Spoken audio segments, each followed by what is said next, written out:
Thank you. Okay, so let's call the IDA meeting to order, and who would you do the roll call, please? Here. President, Mr. Sykes. Here. Mr. Sykes is present, Mr. Siegel. Here. Mr. Siegel is present, Ms. White. Here. Mr. White is present, Mr. Smith. Here. Mr. Smith is present, Ms. Ladd. Here. Ms. Ladd is present, Mr. Galone. Yep. Mr. Galone is present, and Mr. Gunther and Mr. Peters are absent. Okay, so the first item of business is to approve the minutes of the May 8th meeting. If everybody saw them in your packet, can I have a motion to approve? Make a motion. And Kathleen and Ed second, all in favor, say aye. Aye. Any opposed?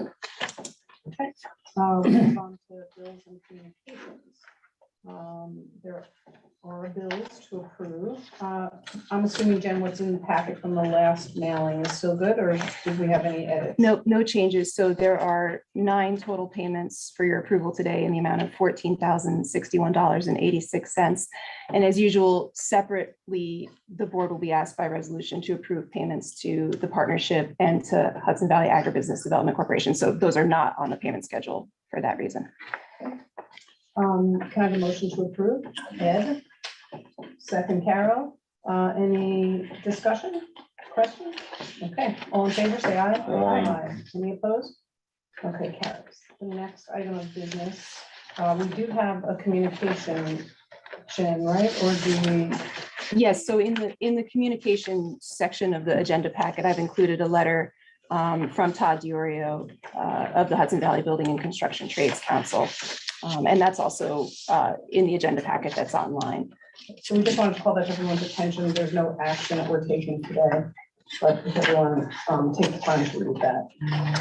I can give you a quick update on this as well. I spoke to Todd. This is not the first time that this question has been asked. We're happy to meet with him. If there's a problem that's identified, we're happy to discuss solutions. And I had a productive conversation with him, and Scott will be involved also because he's the head of the local carpenters union. So. Okay. Perfect. Okay, so the next we have the staff activity report is also in your packet. Again, no action needed other than for your knowledge, but is there anything, Jen, you wanted to call out? How are you? No. On the partnership Okay. resolution, I have nothing. Okay, let me call you back in about 20 Okay, Oh, excuse me. minutes. Thank you. Bye. So the next item of business is, actually, we're going to go into now new business into the resolution. The first resolution is to authorize funding to the partnership. This is our second quarter payment for 2023. Can I have a motion to approve the payment? Ed? Second, Scott. Any discussion? Okay, all in favor, say aye. Aye. Any opposed? Carries. Next resolution is to authorize this is an annual payment, right, Jen, that we do for HVAC? This is an annual payment, but it has in the past been an agreement between the funding corp and HVADC. And last year during the budget process, the board determined that they preferred to have the IDA contract with HVADC. Okay. So this is the first. Oh, so this is the In first many time we're years. doing it, but it's for a full year. We're Yes, gonna yeah. make it For a commission, yeah. 5-year commitment of $25,000 a year. Will Frank is on the phone. He's handling this for IDA since I'm vice chairman of HVADC. Now, I had a sidebar with Jennifer on this. We've been making this payment for 12 years, and I know that, Jennifer, you learned recently that Dutchess County has upped their contribution by $5,000 a year. Right. Historically, we've matched, right? All the counties have been paying the same amount. I believe so, yes. That's no longer the case. That all What's that? counties are paying the same amount is no longer the case. Okay, Dutchess County is the most generous, paying $30,000 a year now. mhm, Other counties are paying different amounts, but the level of services that HVADC is providing to different counties is much different. And okay, they clearly provided the most services to Sullivan County, having suffered along with Ed on the food hub. Yep. for a exactly. long time. So So I you're would thinking like- we should be yeah. paying more? I would like to at least put it out there for discussion, to consider increasing our 25 to 30. So what's just the parameters of how many people and what's the total amount in the end? In other words, you're saying other counties, Yeah, what's the? how many counties? Yeah, how many counties and what's the whole? It's an 11 county region, Right, Orange, Sullivan, Ulster,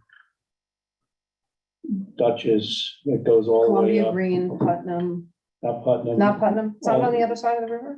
Washington County would be the northerlymost Okay. county, which reaches and touches Lake George. HVADC staff, they're planning on coming here during the summer to give you an update. Todd Erling is the executive director. Ed knows their staff, Mary Ann Johnson. And I mean, the list of things that they've assisted with in Sullivan County is a gigantic list because Sullivan County seems to have a lot more need.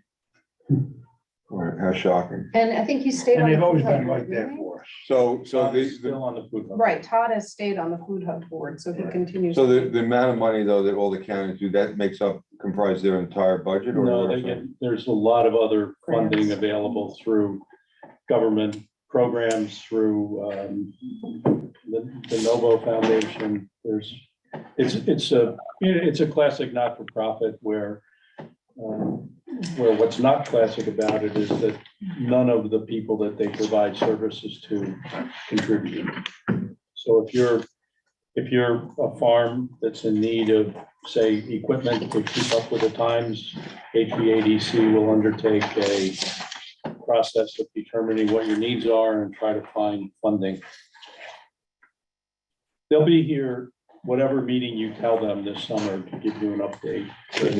So what you're thinking of is 30, is that? Yeah, I mean, and if you would rather wait till we get that update, I'm okay with that too. No, I'd rather make a motion to do that. I just Okay. wanna, I think Yeah. that for the public, and Yes. besides us, that, going through the diligence of understanding it is critical so that we don't Agreed. get in a situation where, we're just handing out money. Not-for-profits right now, with social changes, et cetera, need money. I mean, I more than anybody understand that, but I think we just needed to hear that. Yep, But this that, is not a transfer to a charity. This is a contract No, for you're- them to provide service. Right, and you're saying Sullivan County, all of the farms, which we know, and we've discussed week in and week out, require a fair amount of assistance. And you're saying that they're current on that. And I have to tell you, Todd has always been right there for us. And not-for-profits aren't charities. Any help we need. You know, but I think in the eyes of New York State. Having them request more funding rather than simply pay that. Right. Good morning, everyone. If I may, this is Will. I would agree with that, and I had some preliminary emails with Jen last week. I'm sure that the IDA will support a request for the additional 5,000 per year when it comes in.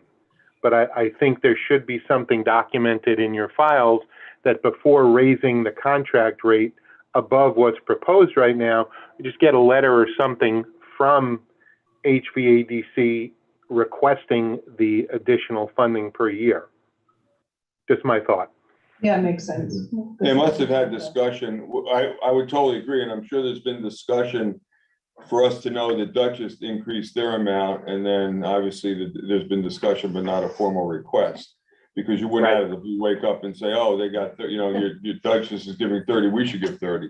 So we just need to formalize it as more to the point that we're just being gratuitous out of the blue. Okay, so let's hold and we'll wait for them to make the official request and we'll bring it back next month if they're ready by then. The contract starts on July 1, but signing it later than July 1 is no problem. And you could Okay. also make the amount variable. It's a 5-year commitment. You could commit 25 for this year and then additional later if you Sure. wish. But Todd or Mary Ann or both will come here and make a formal update to the board this summer. I think it'd be good to have anyway. I mean, Yeah, you'll be very surprised at the yeah, amount of Sullivan County projects they've been involved in. It's absolutely. scores of projects. So you're saying at this point, what's actually are executable? Well, I mean, it's up Nothing up now. to Will to give you some direction, but it certainly can wait till the July meeting. You can table it for today. No, Why don't we table it for today, bring it forward in July and, you know, Yeah, do the documentation necessary to keep us out of trouble. I would say also in the meantime, if, you know, certainly table this for now, if for example, if someone was to communicate with HVADC and say that the IDA would potentially entertain an increased amount by $5,000 a year, if they make that written request, I can quickly amend this contract and have it ready for the July meeting. Mhm. and that's a discussion that Jen should have, like, shouldn't be Yeah. involved. Yeah, I think No. she has her marching orders for that, so I would wait, because you probably will need to amend it for July. That's fine. And what the agreement also provides, one little tweak that I made to it, not that it's ever going to happen, but the IDA approves this funding every year, as you know. If there ever comes a time when the funding is not going to be approved for that particular year, the agreement would be deemed terminated, which is necessary because binding the agency, future boards of the agency, you know, in excess of a couple of years is frowned upon by the state. That's why we have that language in there. But otherwise, the contract's ready to go if we just change the amount. Great. great, thank you. Okay, so that's tabled. So we now have, the next three resolutions are all different projects seeking to extend the state. The only difference is Will Frank is on the first one, and I'm on the next two. Okay, so no, I wasn't gonna do them together. I I was got just you. pointing out that the next three are to extend sales tax abatement period. So, so the first one is, the FSH Lodge at Neversink. The reason they want the extension is, It's a work in progress. They've actually now announced by email that they'll be opening in October. oh, great. The extension I'm sorry, Walter, were you finished? No, there was a blast email that went out by Foster Supply Hospitality that they're opening in October, so.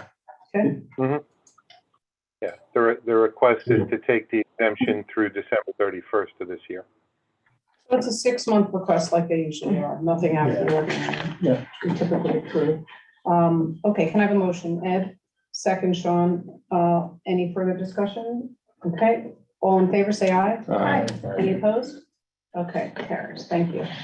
The next sales tax extension is on behalf of Rock Meadow Partners and Narrow Building LLC, also a 6-month extension. What's going on there?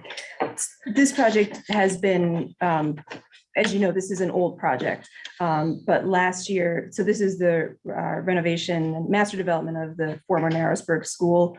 And initially in 2015, when this project was approved, it also included development of some parcels across the street in Narrowsburg and other development related.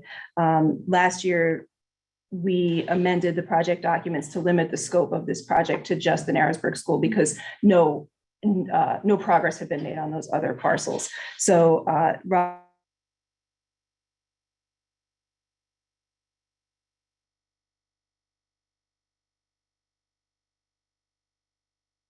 of the building. So they have their master development and agent agreement, I believe, has a development period that goes another 2 years. We extended it 3 years last year. 3 years. It's Yeah. a 6-year-old project.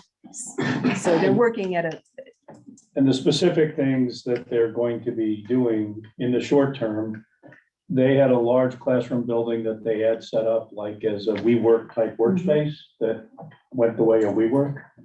So now they want to divide that into private offices. They want to put up some new signage to meet the Tustin comprehensive plan changes on building signs. They want to convert an additional classroom space downstairs into another retail space. They have a few retail tenants in the building now. And they have a print and ship business in the building that is doing well. And they want to increase the size of the space that's being used by the Union Works print pack ship shop. So that 3 times fast. Those are the specific things that they are undertaking in the short run. All right, can I have a motion to extend? Carol, and a second. Any further discussion? All in favor, say aye. Aye. Any opposed? And the last is for the Mountain Fuchsia Food Corp., which is the supermarket right here, which is, looks Yep. like they're almost done. Yeah. It's gigantic. Is he inside though? I don't know. Yes, We have an update on that? yeah, it's gonna open hopefully by the end of this month. There were 2 things that IDA was able to help them with, either directly or indirectly. They had a lot of difficulty getting a bank loan. So we were able to introduce them to a number of different lenders, and they secured a commitment from M&T Bank, which will be coming back in front of the board for action at the next meeting, hopefully. And Mark Baez at the partnership and me and a few other people started screaming loud enough that NICEAG finally came down and gave them electricity, because you can't run a grocery store without it. So they were hooked up by NICEAG last year, so. So they still, in other words, the 6 months needed because they're just not done yet. The 6 months is needed because they're not done yet, and when they're done, like every large undertaking like this, there'll be lots of punch list Sure. items to be taken care of. Is this a year-round store? It's a flexible store, which will be much larger in the summer, but he is committed to operate it year-round. Pretty impressive too inside. I mean, it's good.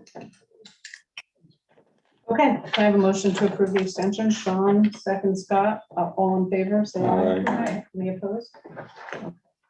The last item on the agenda for the IBA is a discussion related to the status of the solar projects. I'll give some background on recent legislative changes and then let Jen take it from there. And we have Rich Winter on the line as well. Excuse me? Sorry, who's We on? have Rich Winter on the Oh, line Rich. as well, yes. You there, Rich? I'm here. Yeah, folks, this is Will. I'm going to jump off. I don't think you need me for this. Thank you, Will. Thanks, Will. Unless anyone feels otherwise, I'll jump off and wish everybody well and talk to you all soon. Sounds good. Great. Thank you. All right. Thank you all very much. Have a good day. Thanks. So let me give the legislative background and then Rich and Jen can take it from there. As you know, New York State has something called the REV, R-E-V, the Renewable Energy Vision of the state of New York. New York State is very supportive of, and through NYSERDA has lots of programs to assist with developing renewable energy resources in the state of New York.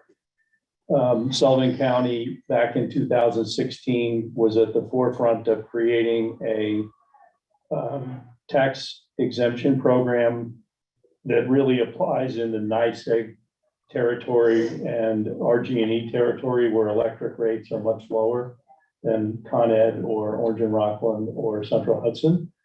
When you're spending the same amount of money on racking and panels and engineering, and when you get double the amount for the electricity you generate, the economics are far better. Over time, the assessors in New York State had wildly different values per megawatt on solar project, ranging from 0, because there were some assessors that didn't understand that it mattered for special district tax purposes. They're exempt under 487 for 15 years for ad valorem levies unless a local taxing jurisdiction opts out. So ultimately, I put together a list that showed assessed values per megawatt from 0 to 6 million per megawatt. Pretty wide range. So New York State amended the real property tax law, adding section 575B, which provides that the Department of Taxation and Finance is to develop a model to be used by all assessors in New York State, and it's a discounted cash flow model, so that all of the assessment practices throughout the state would be identical on renewable energy projects for solar and wind. That passed, and the Department of Taxation and Finance on January 6th of 2022 published the model. On April 29th of 2022, keep in mind the tentative assessment rolls are filed on May 1st. On April 29th, a judge in Albany County stayed the implementation of that model because the Department of Taxation and Finance did not follow the State Administrative Procedures Act, SAPA. The Department of Taxation and Finance's view was, since it was a legislatively required model, that it wasn't subject to the regulatory process of SAPA. The judge stayed it. For a year, people in this space, including me, sat back and said, why doesn't the state just publish it under SAPA and readopt it? We finally got an answer to that when this year's executive budget was introduced by Governor Hochul, which, when the budget passed, it amended SAPA to say that models created by the Department of Taxation and Finance are not subject to SAPA. So they changed the law. The plaintiffs in the lawsuit discontinued it, again, dates are important, on May 5th. So all the rolls were filed May 1st. None of the rolls are right. So there's been mass issues with assessment rolls. But what's happened is now under this model, the value of the properties on a discounted cash flow basis are such that the tax bills would be less than pilot payments in many cases. And I'll let Rich take it from there with details.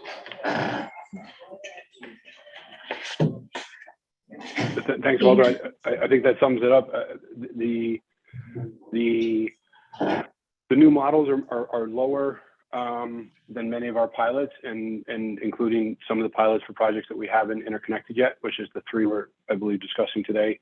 The projects are still benefit from a pilot and the certainty of knowing what the taxation is going to be. So I think there's, our thought is that an approach of some middle ground between what the assessment model says and where we were prior to the assessment model becoming law is sort of a fair outcome. And we're asking for that consideration for these 3 projects because they haven't been interconnected. I think down the road there's potential discussion about those pilots that are in place. Our preference would not to be in a position of having to make the binary position of keep or cancel. But in the meantime, since we haven't plugged these in yet, they're under construction right now.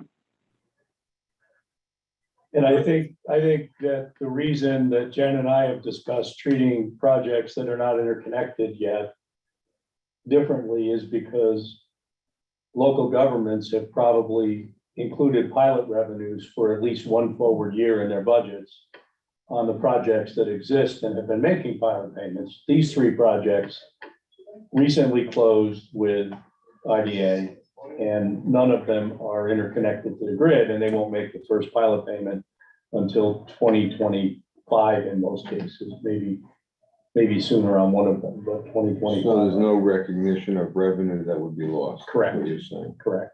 And if the owner of the project simply cancels with IDA, they'll pay taxes, which would be a lot Less. smaller than the pilot payments. So I think what Rich discussed with Jen is reducing the pilot payment, but if I understood correctly, at least on these 3 projects, the owner was willing to pay more than what taxes would be to remain under IDAs. Because it does offer consistency going forward if things change again. Correct. So that makes sense. Is that, Jen, what's your? Yes, that's, yeah, I agree with that assessment. And so what the companies did is and you had it, I think, in your agenda packets. Yeah. But Rich, could you? Email that covered it. There's a chart that Jen created. So they're looking for a midpoint, as Walter said. They conducted a break-even analysis based on the new assessment model. And then they looked at, okay, what's the current pilot payment? And so they're looking to split that difference. And Rich, I know our board members had a couple questions about how that analysis is done. I think if you want to speak to that at all, it's in the narrative that you supplied. I think it spells it out pretty simply for something that's fairly complicated, but I don't know if you want to say any more about how you came up with that break-even pilot figure. Sure. So rather than like get it wrong, I brought Luke in who did the work specifically. So I'll turn it over to him if that's okay. Go ahead.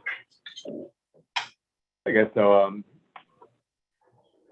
The way that the pilot was calculated is that I took the final assessment calculator that's published online, and I filled it out with the project features of the lease, tax load, location, community adder, and used all those to get the year one assessment value.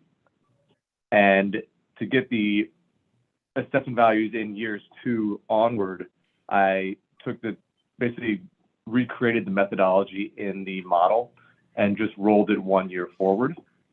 And then I took that calculated assessment value for each of those years. And then applying the same tax load, I calculated what the tax payment would be in each of those years. And then I took the net present value of those payments and used that to calculate a equivalent fixed payment across those 15 years. And that's how I got the fixed flat equivalent pilot number. So just out of curiosity, what would it, year one be for one of the projects? What would be? Well, let's take Gold 17. The pilot payment is 6,000 per megawatt. Go ahead, Jen. Taxes would be about under 4,000 per megawatt. Yeah, so the pilot per the analysis based on the new assessment model would be about 14,000. So the proposed is, instead of 24, splitting the difference between 24 and 14, which is about 19,000, would be the new pilot payment. So it's still more than what the old would be. Join our question. It's $5,000 less. It's 5,000 less than what it current currently pilot is, payment. but 5,000, But 5,000 more than what 5,000 more tax than would the. be. But what about in the aggregate over the 15? Did we? Well, what happens with these projects is that the solar panels are most productive the day you put them there. They produce less electricity every single day for like 30 years. Then you take them out. A little bit less every day though. They degrade. So if you look at the model that Luke's talking about, over time under the model, each year the value goes down versus the pilot payment would be the same over the entire pilot term. So the value for real estate tax purposes would go down every single year. And when you get to the end, you have a negative value of the project, which is the value of the land as if vacant minus the cost of decommissioning. So if you get to the end and it's going to cost 150,000 to decommission the project, the value is minus 150.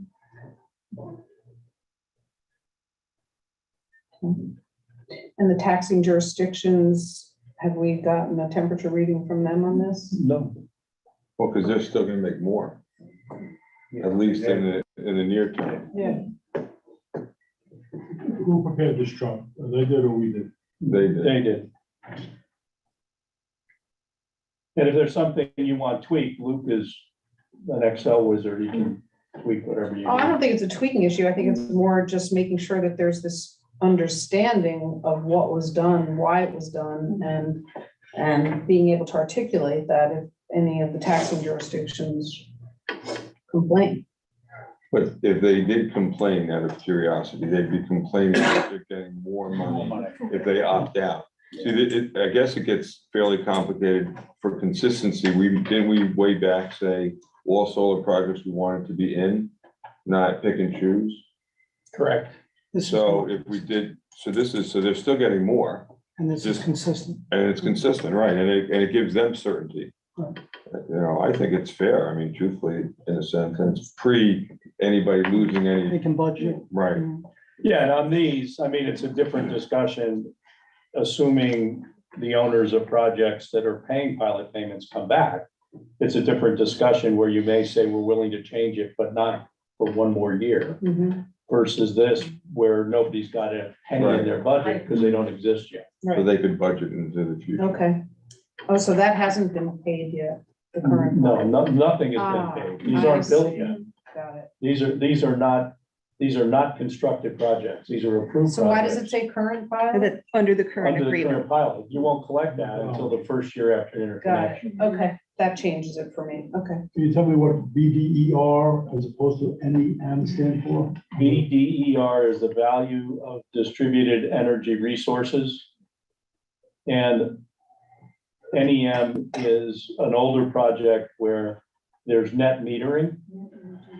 So originally in New York State, the only way you could use the grid successfully is if you built a solar project that was interconnected through the same meter.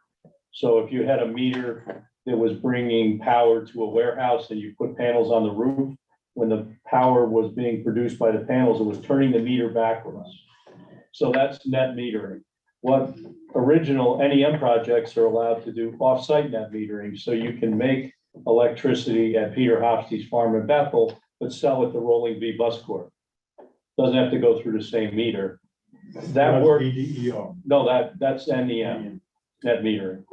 VDER is the value of distributed energy resources. I'll let Luke tell you what goes into that formula, but let's just say that this is New York State. Net metering worked wonderfully, so of course they changed it. Sort of X amount per kilowatt. Right. Producing. Yeah, so what happens now, Phil, is instead of volumetric, put a kilowatt in, take a kilowatt out, now you put a kilowatt in from renewable energy. And somehow through some formula that I'll let Luke describe, It's okay. the state figures out how much that's worth and they give you a credit. So instead of selling you electricity, solar companies, renewable energy companies are selling you a credit against your power bill. They keep it simple enough so that we can understand it. Tee In theory. Okay, so this was for discussion today, right? We're not, Yeah, there would have to Being be asked a to take any action. resolution prepared and brought back to the next meeting. okay, go ahead. Ed. Specific, yeah, just specifically, what will the resolution say? It would, On each project, we'll have it. on these three projects, it would amend the pilot agreement to go from X to Y. And in your materials here, Yeah, you the can Y see it. is halfway between Yep. the current pilot payment and what taxes would be. Everybody can terminate their agreement with IDA and just say, we don't need you anymore. They're proposing a middle ground. Yeah. Do we have that narrative in, the narrative of the change of the assessment in the resolution or not? It would be, Or gets complicated? we could put background in a resolution so that you don't just pick it up and say, why did they change it? Exactly. Historically, That would be 5 good. years out, That would be good. I think, just a small one, Yep. to jog our memory. Phil, you don't want to know what's in the Vita formula? No, not today. Before you have to, Okay. pick up yourself. All right. But I would Alright, say so- we verify the math on our side. Yeah. Agreed. That will get done. Jen already did it. Right. All the inputs to She the actually models. noticed some little tweaks and got it fixed. Jen's verified. Good. Great, thank you. Okay, so no action to be taken. Thank you very much, Rich, for joining. Do you want to give some instructions so that we can prepare a resolution?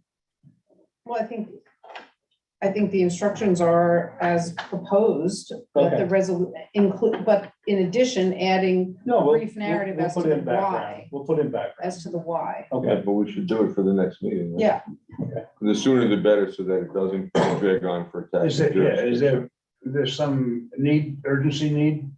there's some urgency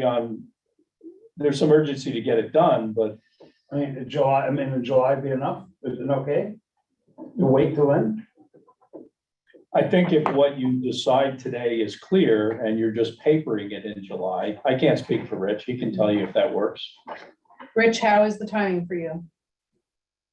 Yeah, I think what Walter just said is correct. If we know, if there's clarity on where we're headed, I think having it in place in July is fine from a financing and execution standpoint on our end.